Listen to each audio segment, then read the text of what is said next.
मेरे प्रभु, मैं तेरी स्तुति करूँगा, मैं तेरी स्तुति करूँगा।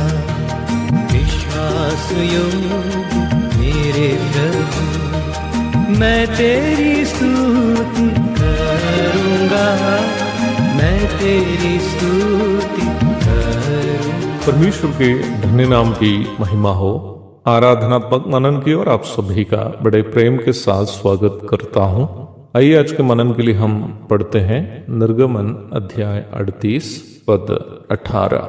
आंगन के द्वार के पर्दे पर बेल बूटे का काम किया हुआ था और वह नीले, बैजनी और लाल रंग के कपड़े का और सूक्ष्म बटी हुई सनी के कपड़े के बने थे और उसकी लंबाई 20 हाथ की थी और उसकी ऊंचाई आंगन की कनात की चौड़ाई के समान 5 हाथ की बनी।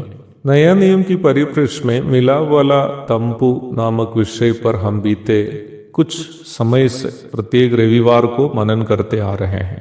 निम्न विषय का एक महत्वपूर्ण भाग की ओर हम आ गए हैं। उद्धारकर्ता परमेश्वर के निवास स्थान की याद करने वाला कोई भी इस्राएली मिलाप वाले तंबू के प्रांगण के द्वार के बारे में बिना गंभीरता से कभी भी सोच नहीं सकता था।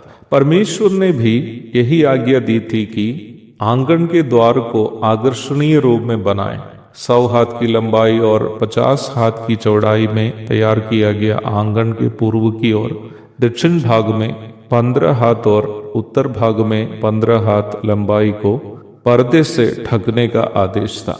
आंगन के पूर्व भाग के मध्य भाग को 20 हाथ की लंबाई को द्वार के रूप में निर्धारित करने की आज्ञा परमेश्वर की ओर से दी गई थी। निम्न द्वार के लिए एक पर्दे तैयार करने के लिए भी आज्ञा दी जो नीले, बैजनी और लाल रंग के कपड़े और बटी हुई सूक्ष्म सनी के कपड़े का कामदार बना हुआ 20 हाथ का हो। निर्गमन 27:16। आंगन के लिए एक ही द्वार रखने का आदेश था करके हम समझ सकते हैं। 100 हाथ लंबाई, 50 हाथ चौड़ाई एवं 5 हाथ ऊंचाई का आंगन के लिए अनेक द्वार बनाने का आदेश परमेश्वर नहीं दिया था। परमेश्वर यह मानुषिक समझदारी के अनुसार नहीं बल्कि केवल अपनी समझ से इसका चयन किया था।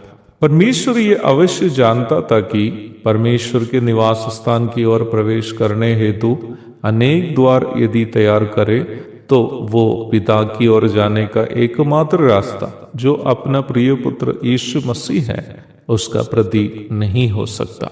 परमेश्वर पिता मिलाप वाला तंबू की ओर प्रवेश करने का आंगन के लिए एकमात्र द्वार रखने का निर्णय लेने के द्वारा संसार से ये कहना चाह रहा था कि बिना अपना पुत्र यीशु मसीह के कोई पिता परमेश्वर तक नहीं पहुंच सकता।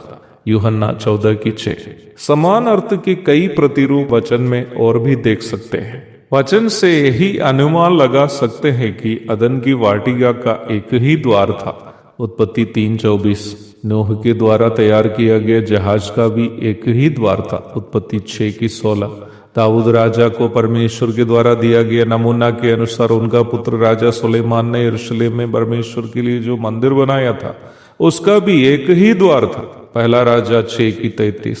जैसे इन सभी ईश्वरीय संस्थानों के लिए एक ही द्वार होना करके परमेश्वर ने निर्धारित किया था, वैसे ही मरुभूमि में परमेश्वर के लिए तैयार किया जाने वाला मिलाप वाले तंबू के आंगन के लिए भी एक ही द्वार होना करके परमेश्वर ने निर्धारित किया।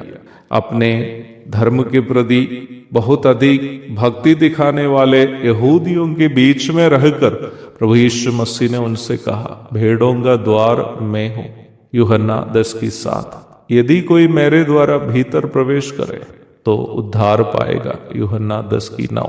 प्रभु यीशु का आगमन जब संसार में हुआ, अनेकों धर्म एवं दर्शन शास्त्र की शिक्षाएं यह पहले ही से प्रचलित थे।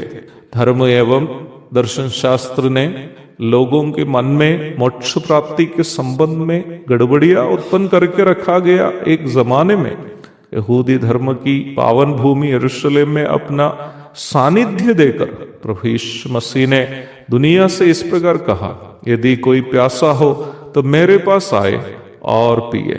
जो मुझ पर विश्वास करेगा, जैसा पवित्र शास्त्र में आया है, उसके हृदय में से जीवन के जल की नदियां बह निकलेगी। यूहन्ना अध्याय 7:37 और 38। उद्धार और पाप क्षमा पाने के लिए उत्तर से दक्षिण और दक्षिण से उत्तर, पूरब से पश्चिम और पश्चिम से पूरब दौड़ भाग करते करते थके हुए मानव जाति के लिए प्रभु यीशु मसीह का प्यार भरा बयान एक बड़ी सांत्वना की बात थी।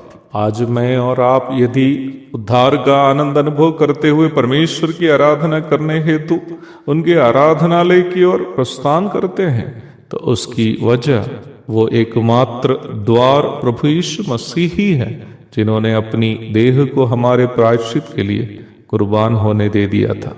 उनकी याद करते हुए धन्यवाद के दिल से उनकी आराधना अर्पण करने में आज का मनन मेरी और आपकी मदद करे। आमीन। करुणा से बुलाया है और मुझे संभालता है, और मुझे संभालता है, इसलिए मैं तुझे भजूंगा और तेरी स्तुति करूंगा। विश्वास योग्य मेरे प्रभु, मैं तेरी स्तुति करूंगा, मैं तेरी स्तुति